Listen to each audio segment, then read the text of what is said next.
कोशिश करेंगे कि इसी वीडियो से पूरा एसिड बेस का जो कॉन्सेप्ट है वो हम कवर कर सकें। तो स्टार्ट करते हैं। तो हमेशा की तरह प्रोफेसर केमिस्ट्री आज पढ़ाने वाले हैं एसिड बेस और उससे रिलेटेड चीजें। तो हमने HCl और NaOH के बारे में पढ़ा है। HCl NaOH को हम जानते हैं कि HCl और NaOH जो है इसमें से एक एसिड है एक बेस है। ठीक है, कौन सा एसिड है कौन सा बेस है ये कैसे पता चलता है? बहुत जनरल जो कॉन्सेप्ट हैं वो है कि हमारे पास में एक जो खट्टा होता है वो एसिड होता है और जो थोड़ा सा कड़वा होता है वो बेस होता है। और एसिड जो होते हैं in general H+ ion donate करते हैं। तो इनके पास क्या है? H+ ion. इनके पास क्या है? OH-, इसलिए ये बेस है। ठीक है, क्योंकि इस कॉन्सेप्ट को दिया किसने था? आर्हेनियस ने। ठीक है, अब आर्हेनियस ने इस कॉन्सेप्ट को दिया, उसके बाद में इसके अलावा कोई पॉसिबिलिटी है एसिड बेस? बिल्कुल। समझिए कि अगर ये सिर्फ हम इसको बेस मान लें, अगर प्रोटॉन डोनेट करने वाली स्पीशीज एसिड है, प्रोटॉन डोनेट करने वाली जो स्पीशीज है, ठीक है, वो स्पीशीज एसिड है, तो जो प्रोटॉन एक्सेप्ट करेगा वो क्या होगा? वो बेस होगा। इसी तरीके से अगर OH- डोनेट करने वाली जो है एसिड रहेगा और OH- एक्सेप्ट करने वाला क्या रहेगा? बेस रहेगा। यानी एक और कॉन्सेप्ट जो है हमारे पास में आ गया है। ठीक है, इस कॉन्सेप्ट को किसने दिया? इस कॉन्सेप्ट को दिया हमारे ब्रॉन्स्टन एंड लवरी ने। ठीक है, किसने दिया इसको? ब्रॉन्स्टन एंड लवरी ने। ठीक है, मैं बता चुका हूं ये चीज।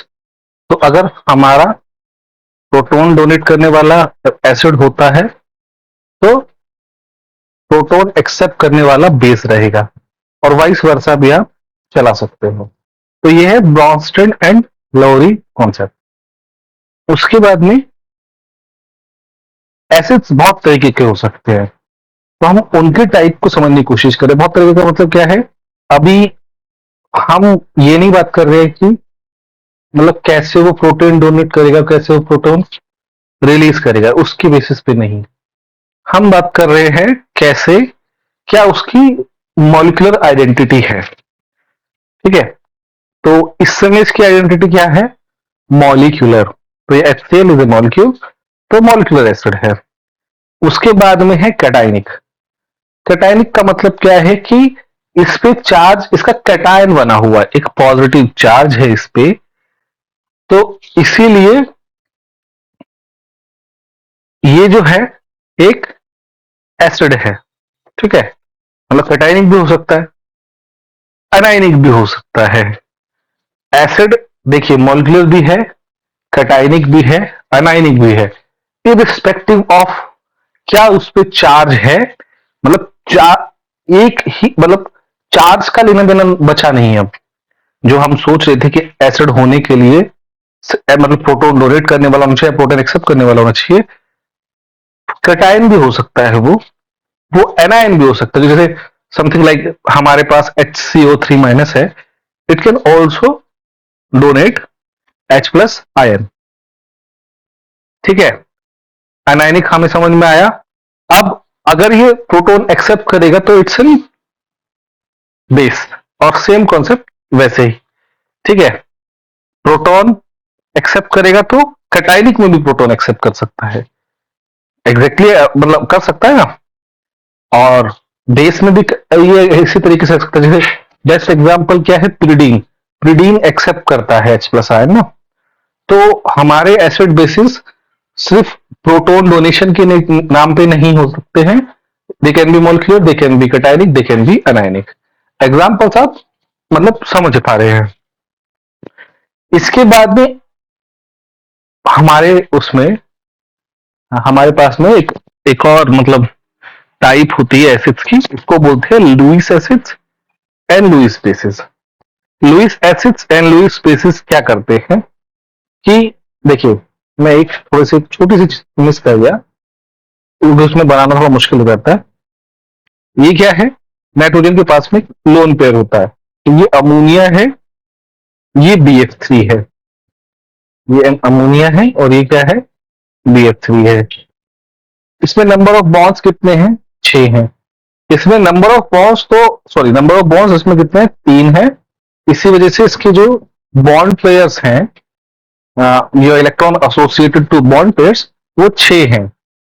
इसी तरीके से इसमें भी 6 हैं, लेकिन 6 बॉन्ड पेयर के साथ साथ इसमें एक लोन पेयर भी है। लोन पेयर होने की वजह से ये जो है BF3 को डोनेट कर सकता है। तो ऐसा स्पीशीज जो इलेक्ट्रॉन पेयर को डोनेट करे, इट्स एन लुईस बेस। और ऐसे स्पीशीज जो इलेक्ट्रॉन पेयर को एक्सेप्ट करे, इट्स एन लुईस एसिड। और जो कॉम्प्लेक्स बोलेगा उसको बोलेंगे लुईस एसिड बेस कॉम्प्लेक्स। इसके अलावा कोई possibility, yes, aluminium chloride and ethyl ammonia या ट्राइथाइल अमोनिया भी बोल सकते हो इसको, ठीक है। तो अगर हम तीनों को इसको बोलेंगे तो लुईस एसिड बेस कॉम्प्लेक्स बनेगी। अब हम डिटेल में जाते हैं। तो लुईस एसिड जो है, जरूरी नहीं है कि मतलब कौन कौन सी स्पीशीज लुईस एसिड की तरह बिहेव कर सकते हैं। अगेन मैंने बोला था कि जरूरी नहीं है कि कटाय मतलब एक मोलकुलर स्टेट होनी चाहिए, एक कटायनिक और अनायनिक स्टेट भी हो सकती है, ठीक है ना। अनायनिक स्टेट में तो इसमें यहाँ पे नहीं होगा, लेकिन कटायनिक स्टेट में ऑब्वियसली इट्स लुईस एसिड। तो सोडियम प्लस में वैसे तो ऑक्टेट कंप्लीट है, बट पॉजिटिव चार्ज होने की वजह से it can act as Lewis acid. K plus is also act as an acid, barium 2 plus, calcium 2 plus, they all are Lewis acids. और इनको मतलब हार्ड एसिड्स भी बोला जाता है, ठीक है। अब ठीक है, बहुत सारे आ, मतलब, तो ये भले ही वीक लुईस एसिड्स, हाँ, उनको वीक भी बोला जाता है। वीक इसलिए कि ये बहुत इजीली मतलब नहीं मैंने बताया ना कि ऑक्टेट कंप्लीट है इनका ना। अगर आप सोडियम की बात करें तो सोडियम में 11 इलेक्ट्रॉन होने चाहिए, क्योंकि वो सोडियम प्लस है तो 2 8 हो गया, यानी 10 इलेक्ट्रॉन्स है और 2 8 की कॉन्फ़िगरेशन कंप्लीट है। सेम चीज आप निकालेंगे configuration calcium sorry barium 2 plus में और कैल्शियम 2 प्लस में, तो आपको दिखाई देगा कि हाँ भाई ये इलेक्ट्रॉन एक्सेप्ट नहीं करेंगे, लेकिन पॉजिटिव चार्ज होने की वजह से they can have tendency to accept और अट्रैक्ट OH माइनस, ठीक है। नाउ इसके अलावा क्या है, H plus, Ag plus, Fe2 plus, they are strong Lewis acid. अब क्योंकि H प्लस क्या है कि H प्लस बहुत मतलब उसके पास तो इलेक्ट्रॉन है ही नहीं, तो वो चाहेगा उसके पास में इलेक्ट्रॉन आए, इसलिए H plus is a very strong acid. Similarly जो सिल्वर प्लस है, zinc, cadmium, mercury, copper, silver, gold, ठीक है। तो सिल्वर जो है इसका कॉन्फ़िगरेशन होगा 4D10 और 5S1। इसी वजह से एक होने मतलब वो होने की वजह से एक 4S2 उसका खाली है, तो इलेक्ट्रॉन एक्सेप्ट करने की कोशिश करेगा। सेम चीज अगर Fe2 प्लस की बात करें तो 3D6 4S2 पूरा खाली है, तो वह इलेक्ट्रॉन को एक्सेप्ट करने की कोशिश करेगा। तो they are strong Lewis acid. अब हम बात करते हैं, ये तो कैटायनिक हो गए। देखिए, अब यहां पर ना मतलब ऐसी भी स्पीशीज पॉसिबल हैं जिनके बॉन्ड पेयर तो कंप्लीट है, लेकिन फिर भी वो एसिड्स की तरह बिहेव करेंगे। Carbon dioxide, sulphur dioxide and sulphur trioxide are one of the best मतलब one of the examples of Lewis acids. अब लुईस एसिड बोलोगे, शायद कार्बन डाइऑक्साइड के बारे में तो हमने बहुत अच्छे से पढ़ा है, इसमें तो कोई भी कुछ खाली प्याली है नहीं। लेकिन क्या होता है कि इनमें ना पाई बॉन्ड जो है ना कभी भी डीलोकलाइज कर सकता है, ठीक है। डीलोकलाइज नहीं बोल सकते, कैसे बोलेंगे कि जब भी कोई रीजन इनके आसपास होगा जहां पर नेगेटिव चार्ज होगा, बहुत इजीली इनके बॉन्ड्स को शिफ्ट करा सकता है, इस प्रोसेस को इनिशिएट कर सकता है।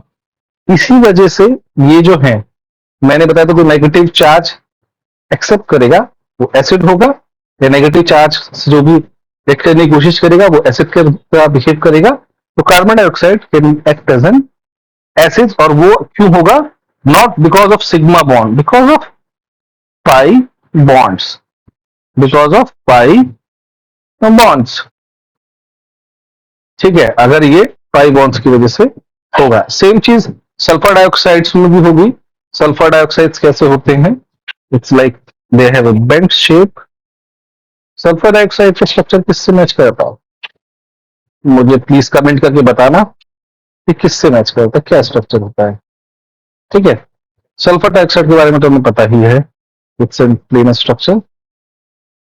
ठीक है, देन बिकॉज यहाँ पर पाई बॉन्ड्स है तो ऑब्वियसली ये लुईस एसिड की तरह बिहेव करेगी। अब हम आ जाते हैं लुईस बेसिस पे। सिल्वर प्लस के बारे में हम जान चुके। ठीक है, ये सॉरी 3 है, लिखते हुए कभी कभी गड़बड़ हो जाती है, और वी ऑल आर ह्यूमन।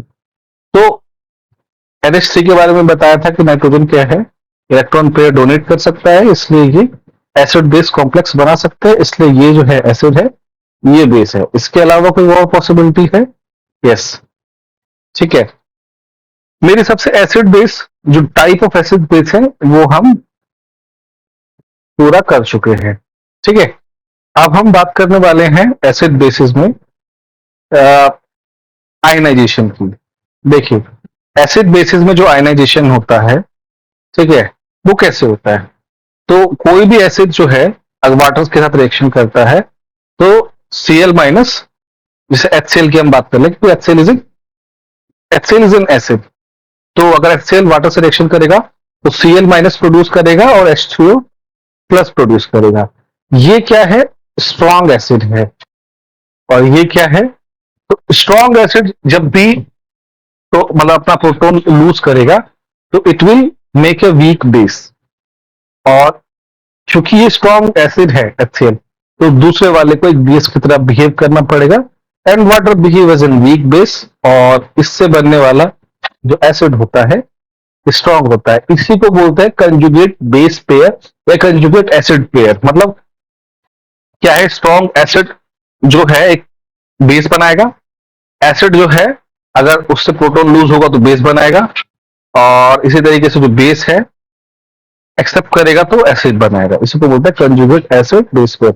और ध्यान रखिएगा कि अगर स्ट्रॉन्ग एसिड अपना प्रोटॉन लूज करेगा और वीक बेस बनाएगा तो बेस बनाएगा तो वो हमेशा वीक रहेगा। उसके आयनाइजेशन, क्योंकि वो एक ही बार टूट सकता है, उसके बाद फर्दर टूटने की उसके अंदर क्षमता ही नहीं बचेगी। ठीक है, okay, let's take one more example. अब हमने लिया है एक एस्टिक एसिड।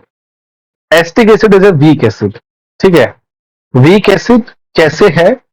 ठीक है, मतलब मुझे शायद हो सकता है एक छोटा सा ना कॉन्सेप्ट आपको बता देना चाहिए था, लेकिन ठीक है, मतलब हम जिनको फंडामेंटल नॉलेज है उनके हिसाब से ये थोड़ा सा वीक एसिड है।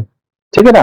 इन जनरल हम एसिड बेसिस के लिए एक पीएच रेंज होती है, ये होती है 1 to 14, और ये 7 होता है, और बेसिसिटी इंक्रीज करती है इस साइड पे।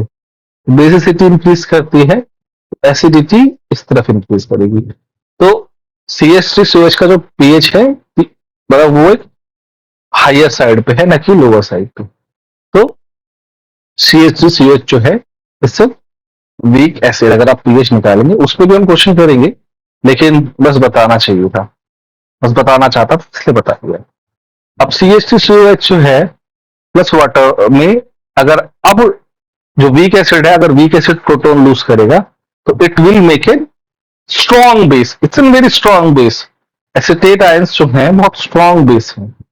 ठीक है ना? मतलब समझो, तो वीक एसिड से बनने वाला जो बेस है वो स्ट्रॉन्ग है, और H2 क्या है? वीक बेस, और उससे बनने वाला जो एसिड होगा वो स्ट्रॉन्ग होगा। Again acid base pair. Let's take an example of NaOH। NaOH is a very strong base. अगर ये स्ट्रॉन्ग बेस है, इससे बनने वाला जो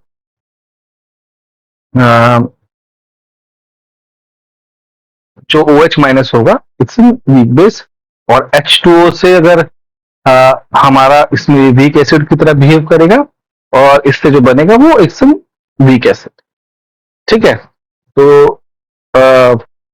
ओके, तो एक और एग्जांपल लेते हैं, अमोनिया। अमोनिया अगर वाटर से रिएक्शन करेगा तो वीक बेस अमोनिया है, प्रोटोन एक्सेप्ट करने के बाद स्ट्रॉन्ग एसिड बनेगा, क्योंकि लेकिन वाटर जो है वीक एसिड है, प्रोटोन लूज करने के बाद में स्ट्रॉन्ग बेस बनेगा। तो ये कंजुगेट एसिड बेस पेयर की थ्योरीज हैं। समझिए कि मतलब मैं जितने ज्यादा एग्जाम्पल्स हो सकते हैं उतने ज्यादा एग्जाम्पल्स आपको करा रहा हूं ताकि आप समझ सके। अब मैं टर्म जो है कंजुगेट एसिड की ला रहा हूं। देखिए, इन जनरल जो H2SO4 है वेरी स्ट्रॉन्ग एसिड है, तो अगर उसका जो सेकंड आयनाइजेशन होता है वो थोड़ा सा वीक रहता है, तो ये वीक एसिड है। अगर वीक एसिड की बेस के साथ रिएक्शन करेंगे, ठीक है, तो सॉरी, तो ये H2O है। ठीक है, ये क्या है, H2O है।